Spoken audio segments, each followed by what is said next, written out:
Hi, everybody. So we're back to continue our discussion of coins from the Roman world. And today we're going to talk about coins of the Roman Empire and particularly how one identifies them. So we did a number of these to look at coins of the Republic and also coins of the Emperor Augustus. This video is going to take us through about 500 years. That is, on the one hand, extremely ambitious. On the other hand, it's actually quite useful because with the coins of the empire, what we have is a system and a structure that is relatively consistent for across those 500 years. And so there are things that we can look at that can help us understand both what these coins do and how these coins are different from coins in the Republic. So the biggest thing that these things do is that they serve as a kind of way of defining the nature of imperial power, and particularly defining the identity of the emperor who puts the coin out. So, unlike coins of the Republic, which tended to have images of like gods or scenes or things that are connected to the history of Rome or the history of the person issuing the coin, imperial coins tend to have the picture of the emperor issuing them on their front. And so, what we see here is a coin of Nerva. And the front of the coin is, of course, Nerva. Nerva is facing to the right, and he is wearing a garland. This is a silver coin, so this is denarius. And then if you look at the back of the coin, you see a message that is consistent with the propaganda program that Nerva implements when Nerva takes power following the assassination of the Emperor Domitian.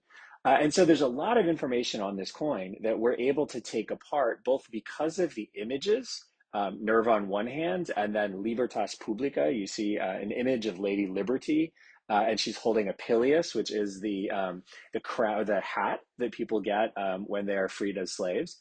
And so, if we look at the legend on the front of the coin, we see there's a whole lot of information there, and a lot of that information marks this as a coin of an emperor. So if you look at the legend is IMP, that's Imperator, Nerva, that's the name of the emperor, CAES, Caesar, AUG, Augustus, PM, Pontifex Maximus, TRP, Tribunician Power, COS, Consulship, 2, that's his second consulship, Pater Patriae, father of his country. And so the translation of this is Imperator Nerva Caesar Augustus, Pontifex Maximus, Tribunician Power in the first year, consulship the second time, and father of his country. So there's a few really interesting things that we can do with this coin.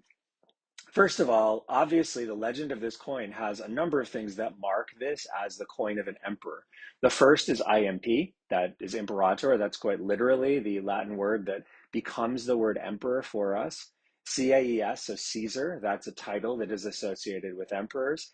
Augustus, also a title associated with emperors. Pontifex Maximus is the religious office that emperors hold.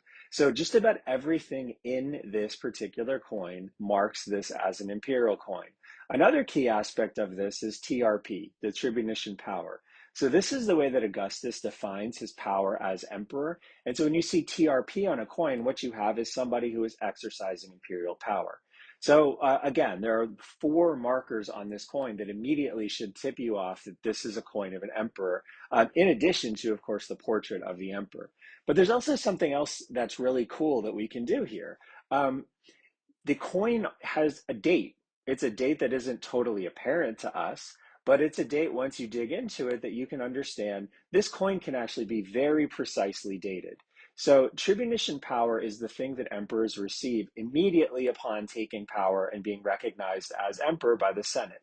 And so tribunician power, that's the date when emperors mark their accession. That's like the date that they celebrate as the anniversary of their becoming emperors. And we know that Nerva received tribunician power on September 17th of 96 AD, just after the murder of Domitian. We know that he named himself one of the consuls for the year 97 in October of 96 AD.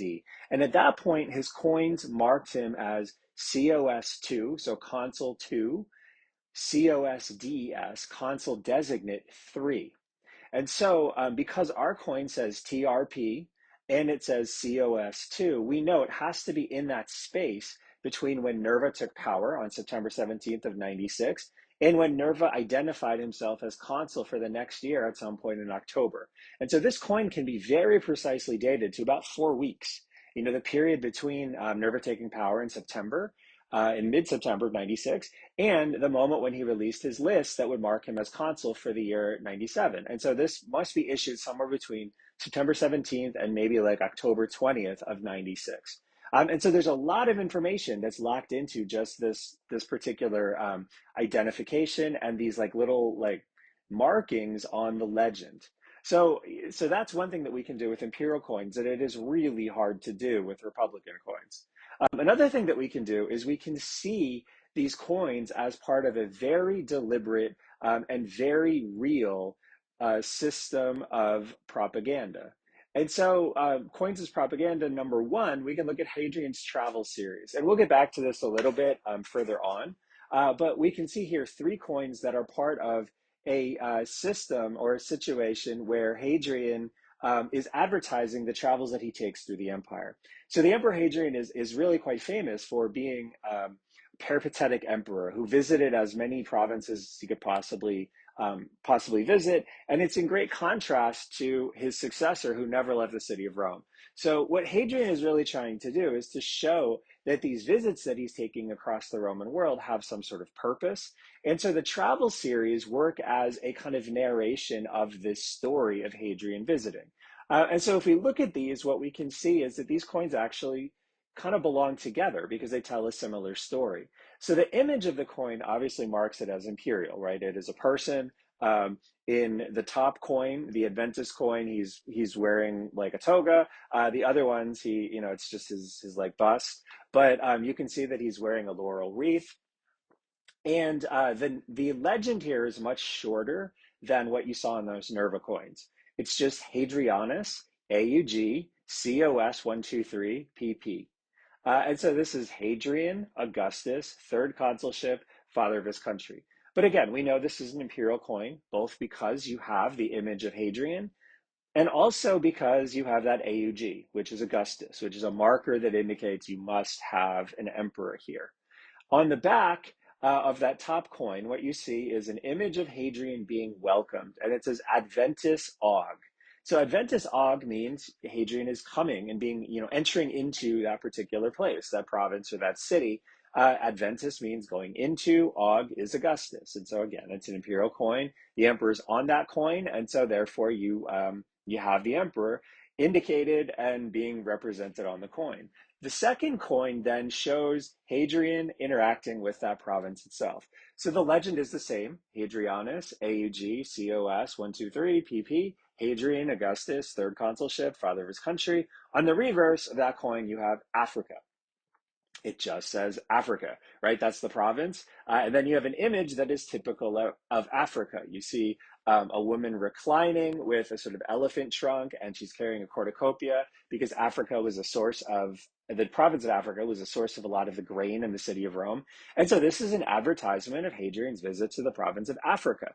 And so we have his being welcomed in the first coin. We have him being in the province in the second coin. The third coin is actually the sort of resolution of this trip. Hadrianus, AUG, COS 123, PP, same legend. Hadrian, Augustus, third consulship, father of his country. And then the reverse is Restitutori Gallia. And so the coins that show him entering into provinces, the provinces, and then also the coins that he's restoring, Restitutor Gallia means the restorer of Gaul, they all are consistent. And so what you have here is an image, you can't see it because my head's in the way, but it's an image of Hadrian picking up the divine figure representing the province of Gaul, lifting it up by his hand. And now, because Hadrian is leaving, Gaul is in great shape. And so what we have here is a set of coins that tell a story. The story is that Hadrian tours the empire, and as he tours the empire, he makes these places better, right? He's welcomed, he checks it out, he sees that there's, maybe good things and bad things, he fixes the bad things, and he leaves with the province restored.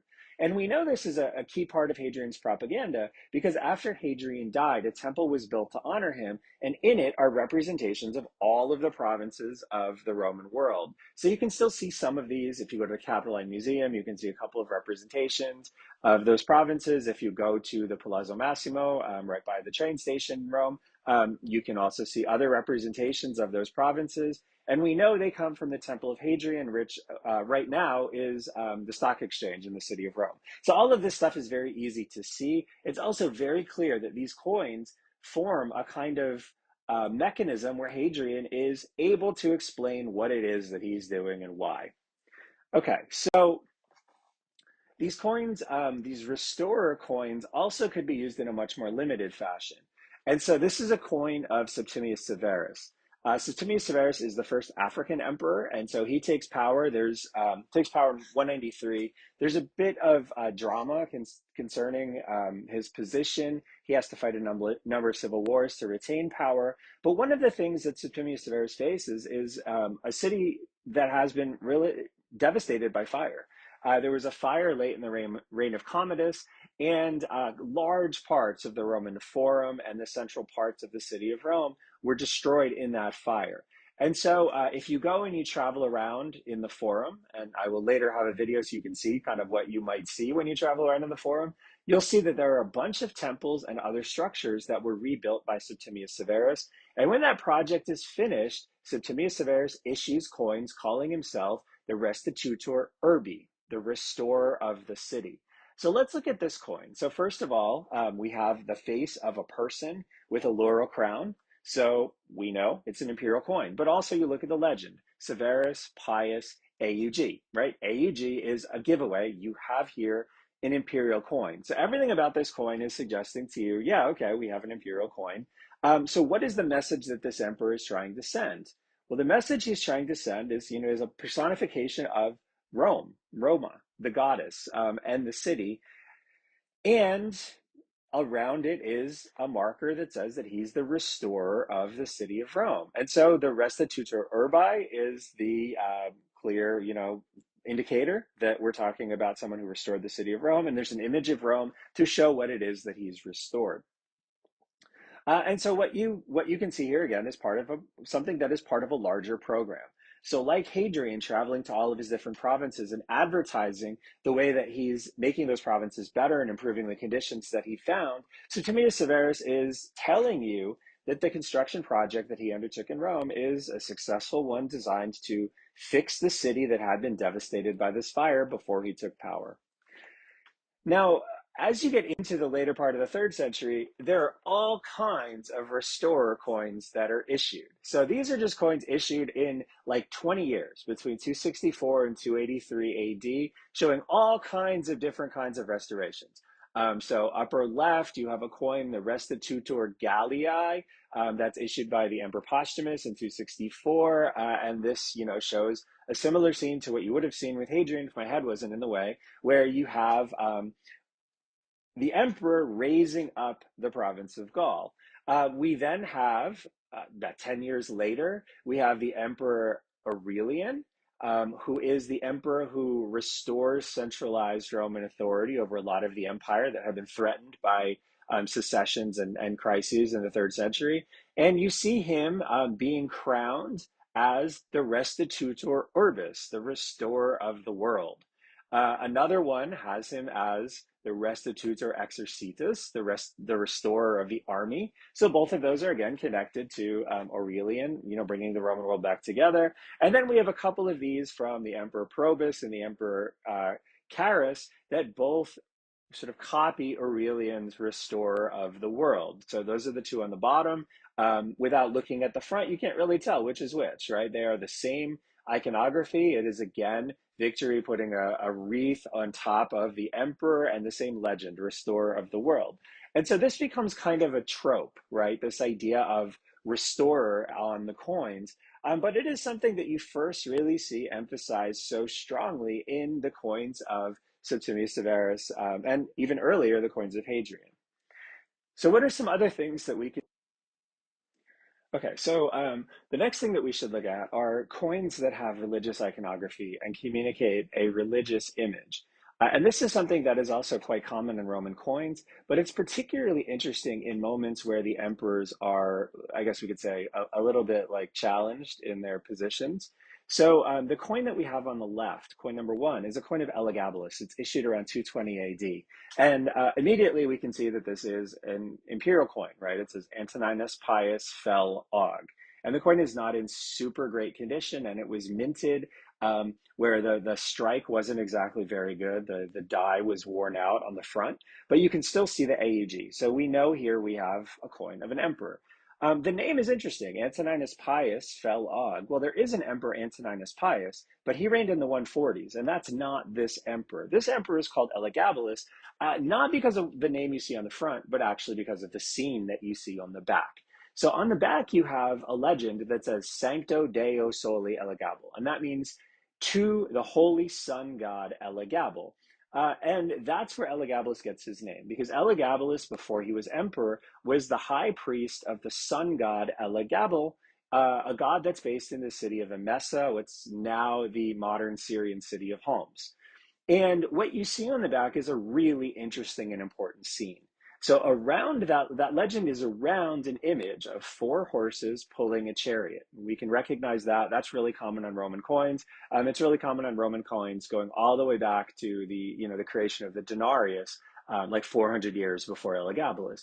But what is intriguing is what's in that chariot, right? The chariot looks like it has kind of like a bucolic scene with like four mushrooms and a rock. What's actually there is the rock god Elagabal. So when we think of gods in the Roman world, what we tend to think of are images of the gods that look like people, right? Anthropomorphic kind of representations of the gods. And we're really familiar with those kinds of things from both, museums and also from other aspects of Roman history. This god is different because the sun god Elagabal was a rock. It is exactly what you see there. So when Elagabal, the sun god, is brought into the city of Rome, Elagabalus, the emperor, has built a giant temple for him that's right across from the Colosseum. It's right, like if you're walking into the Forum right now, it's on your left as you walk through the Arc of Titus. It would be, actually. It's almost entirely gone now. And so this represents the introduction of the sun god Elagabalus to the city of Rome. It's actually a really significant moment in the imperial regime of the Emperor Elagabalus. And so what you have represented is the rock god in his four-horse chariot as he's moving into the city, and those things that look like mushrooms are actually umbrellas. It's also important because this is the moment, actually, that sort of turned things for the Emperor Elagabalus. Because the Emperor Elagabalus was bringing in a strange, kind of different religious cult, the people in the city of Rome did not react particularly well to what he had done. And so this ultimately, not long after the introduction of the sun god Elagabalus, leads to the murder and overthrow of the Emperor Elagabalus. And so part of the significance here is that you have an emperor trying to represent a change in the moment of Roman history. And so the coin is used to sort of sanctify and spread the word that this moment has occurred. The second coin comes from another Roman emperor who is not in a particularly great position. And so this is a coin that comes from the 4th century. So the Emperor Magnentius issues this coin. We know it's imperial because it has DN Magnentius PFAUG. Now, after about 293, the way that emperors marked their titles changes, but you still have AUG there. So we saw with Elagabalus, we saw with Hadrian, we saw with Nerva, they introduced themselves with things like IMP. After about the early part of the 4th century, it's DN, Dominus Noster. And so when you see DN, you know that coin is an imperial coin, but it's also probably a 4th century coin or later. And so we can see here already, we've got an emperor, and we've got an emperor of the 4th century. What's also particularly interesting is you look at the back's legend is not super important, right? It says Salus DDNN AUG et CAES. So that is health to Dominus Noster. That's why you have DDNN. And then you have Augustus and Caesar. That represents both Magnentius, who is Augustus, and his Caesar, who is his like deputy and presumed successor to Kentius. And so the translation is to the health of our lords, the Augustus and Caesar. Now, the image that you see, though, is a chi rho. This is the Christian symbol, right? The XR that it looks like if you're translating this, or the XP, if it looks like you're translating into English, with an alpha and omega on either side.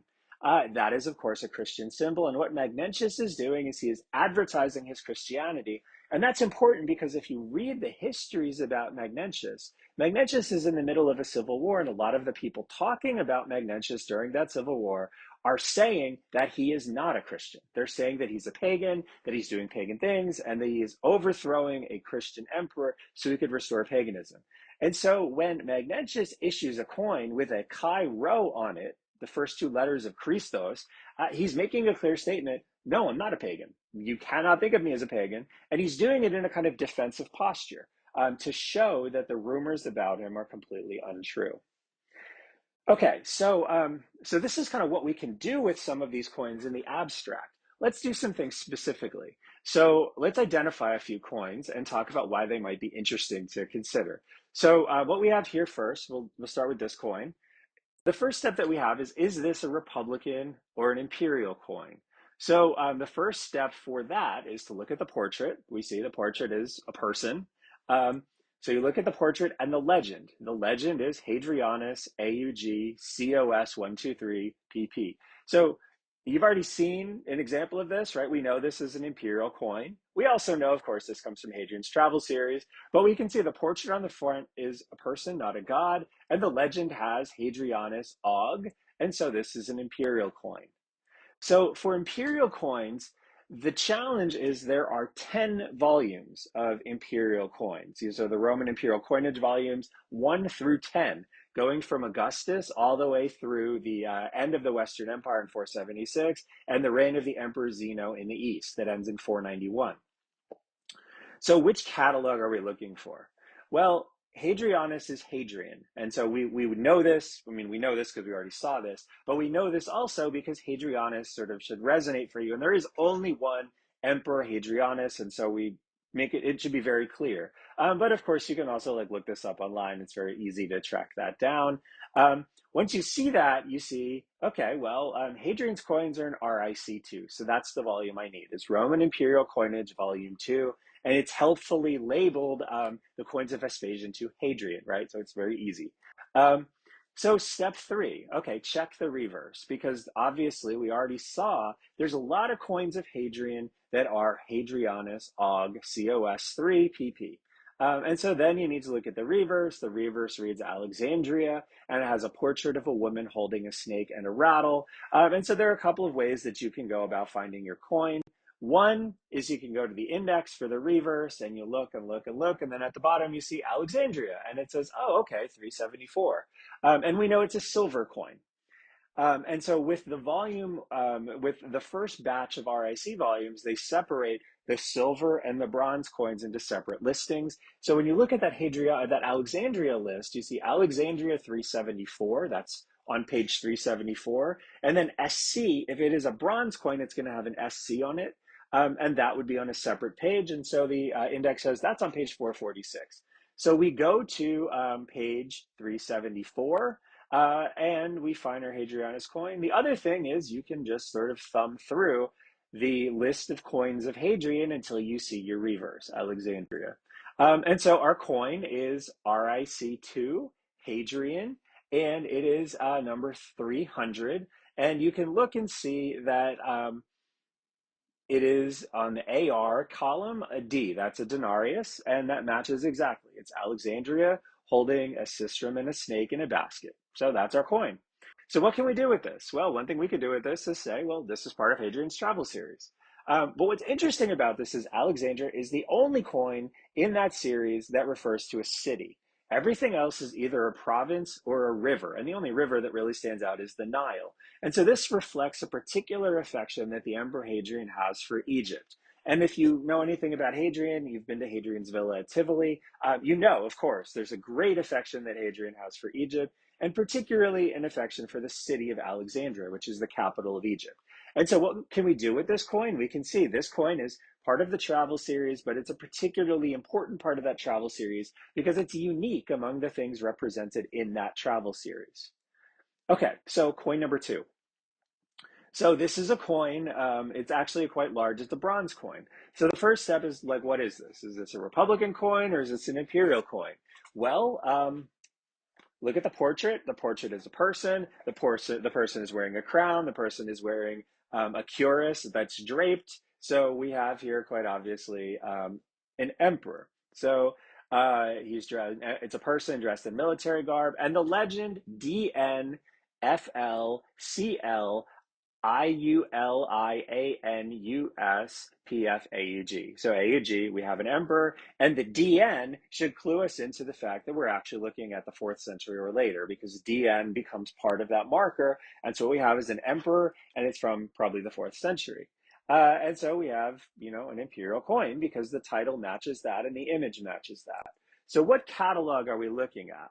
Well, the emperor's name is a little tricky because for us, the first I in his name, we would use a J. This is the Emperor Julian.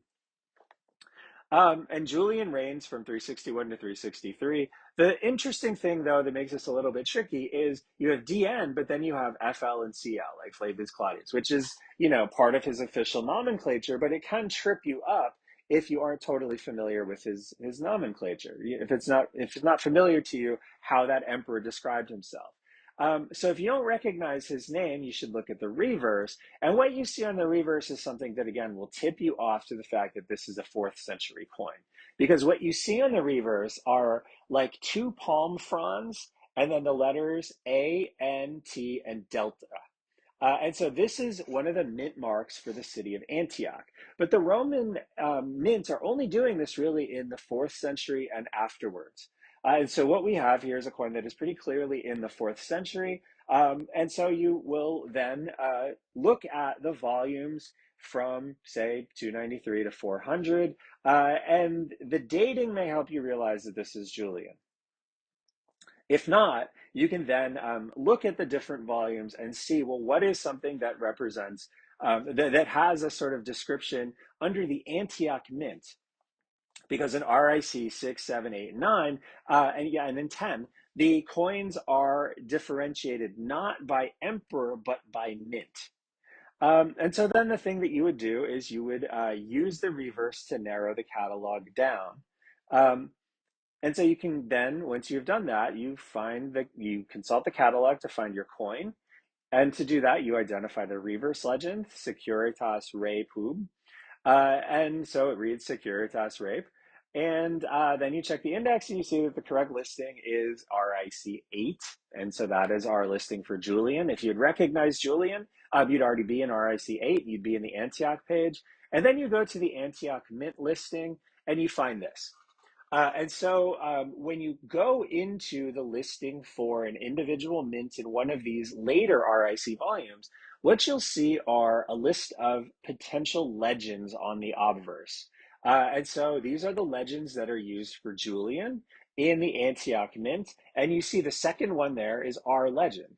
This is DNFLCLIULIANUSPFAUG. And there's an abbreviation, and those abbreviations are key because the RIC volumes for these later ones, they use these abbreviations to correlate to a particular obverse legend. And so DNFLCL Julianus PFAUG, that is J8. And so we go on to the Antioch Mint page. We see coinage and we see our Securitas Re Pub. And we see a bull. That's what we've got, right? That is our image. So we go down and we look for obverse J8. And we've got obverse J8. And then on the reverse, we see that this is ANT with a delta. And so this has to be coin 216 because that is J8 and it is the only one with a delta for the mint mark. And so you can see on what's highlighted, you can see like the correlation of, at 216, you can see the correlation that represents our coin.